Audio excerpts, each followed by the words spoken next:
After Jesus returned to heaven, his disciples remained with the awesome task of taking the gospel to the whole world.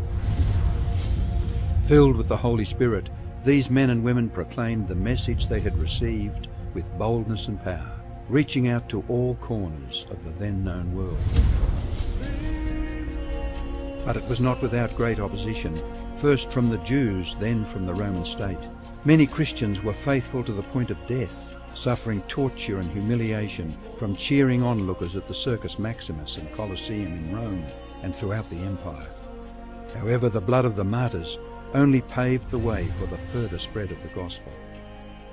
After years of persecution by the Roman emperors, one of them, Constantine, professed conversion to Christianity in 312 AD. Now Christianity became popular, but it resulted in many pagan practices and symbols entering the church, particularly in Rome.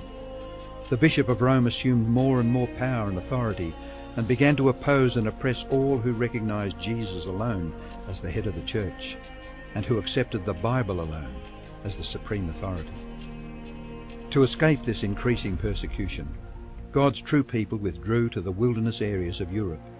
In northern Italy, the Waldenses took refuge in the mountains. While many were slain, the light continued to shine in the darkness.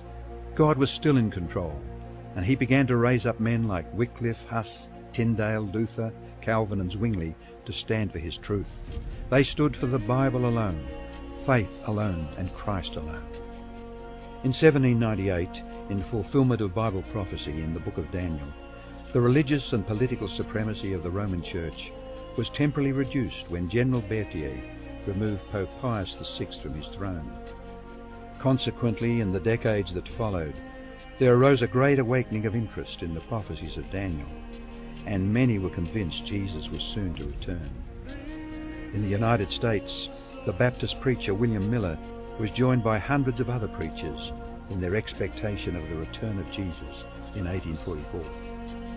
However, when Christ did not return in 1844, further Bible study led a small group to discover that Christ's ministry in the heavenly sanctuary was an explanation for their great disappointment.